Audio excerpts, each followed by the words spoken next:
Really special moment for Travis Head.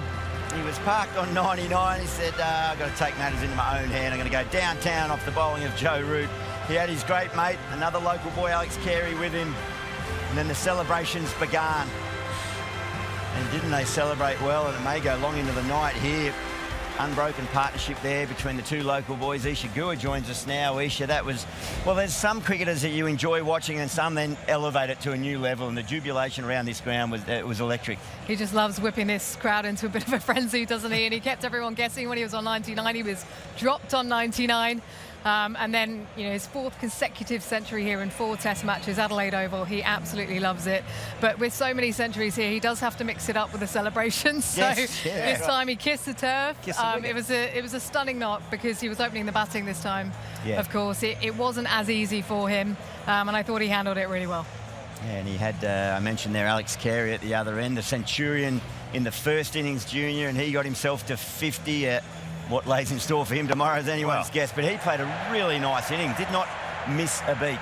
He's in great nick, Alex Carey. Just got in the slipstream of Travis Head, the two local boys performing on the big stage. Yeah, if he could get 100 tomorrow, that would be the icing on the cake for the locals, but you wouldn't bet against him. At the moment, the pitch is playing well. England, they're just about out of carrots, so I reckon they're really going to struggle to get up tomorrow. So Alex Carey's on track for 200s in the game. 356-run lead. It's all positive for Australia at the moment, but being, I guess, one little bit of, whether it's concern or a negative of the day, was Cam Green. He missed out again, so twice in the match.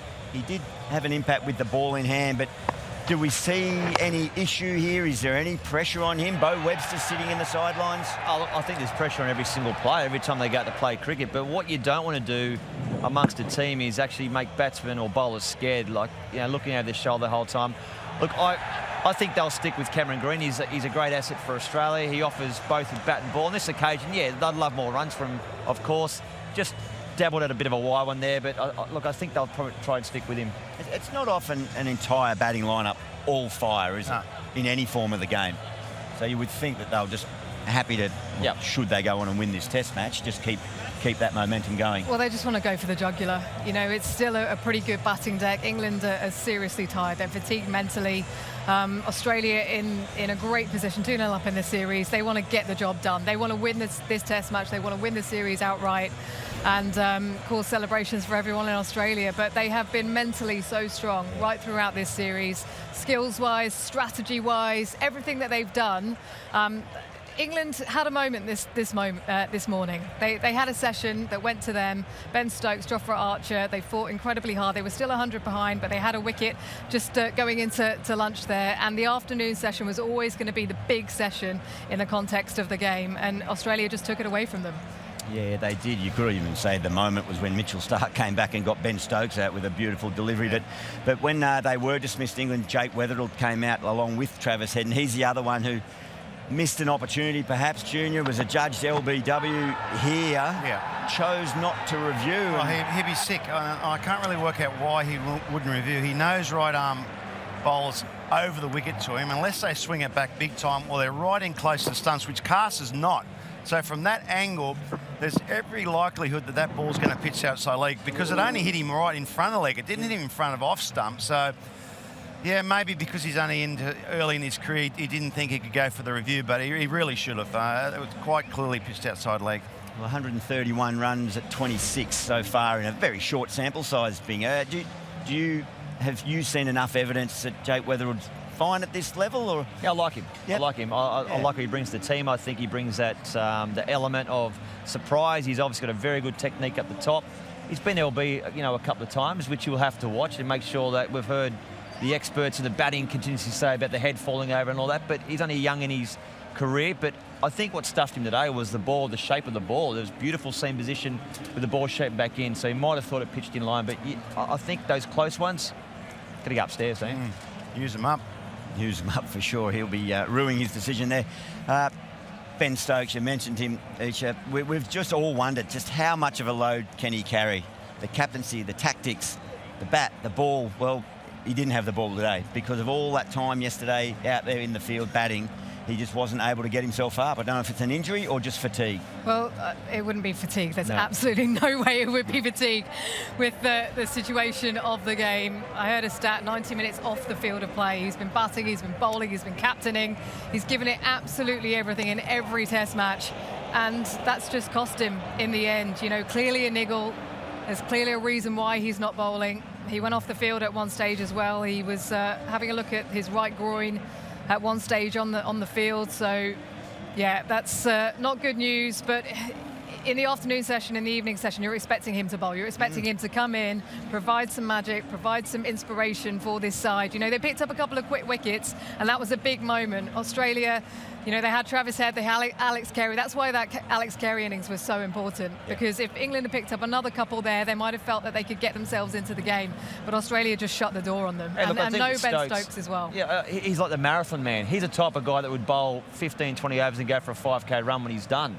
So he has to have a niggle, in my opinion. It's He's definitely carrying his groin. something. He had it in Brisbane as well, that groin, but I think it's just everything's just on top of him at the moment. He just can't seem to get a grip on the game and relax. There's so much pressure on every time he bats. Every ball seems like the whole series depends on him keeping the ball out, so it's a lot of pressure. Well, even at one point there was a chance of a review. This is him batting, and look at this reaction here. That was a beautiful delivery, but it just felt like, albeit Jofra Archer was there, who was looking very good. They could have batted for another hour or so and really put some pressure back on Australia there. I think at that stage they actually started to score really quickly. Yeah. I think that brought his downfall. I think they got slightly overconfident. You know, that ball then, he probably should have defended that. It was a very good ball, but if you're tight in your defence, you're going to keep that out. But because they were in a bit of a run-on with the runs, you know, he's driving on the up. So, but, I mean, it's a lot of pressure on him. And Jofra Archer played beautifully.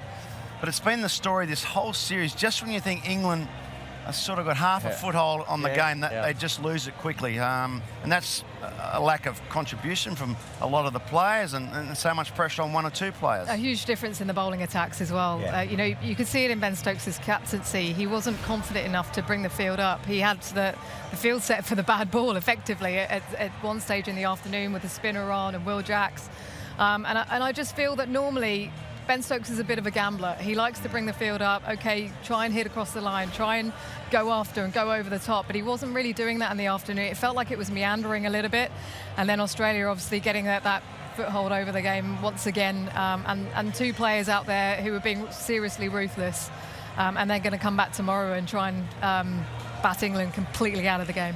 Yeah, that's what the intention will be. There was one point there where there was a review, or shouldn't review, and Stokes just couldn't get an answer from his teammates whether he should go upstairs. But you know, they did go upstairs, and it was a wrong decision. So they looked scrambled, no doubt about that. Okay, Isha, you've got the chance to make a very big, bold prediction, a better bold prediction on what's going to happen tomorrow. So what do you got for us? Well, Come on, I don't Ish. think it's a bold prediction, but it's not that bold, because it's Alex Carey scoring another century here just to get this crowd going Bold? even more. Sorry, it was a better bold prediction. Nothing a given. Nothing about the Poms. Nothing for the Poms. Yeah, their life. It's their life. Okay, this is a seriously bold prediction. Ben Stokes is going to get a fifer. Lazarus. Fifer? He's only got one leg. No, I think England will He could chip do away it, at the though. wickets tomorrow. I think they will chip away at the wickets. We have seen them come back into the game and the series at different times, but Australia in the box seat,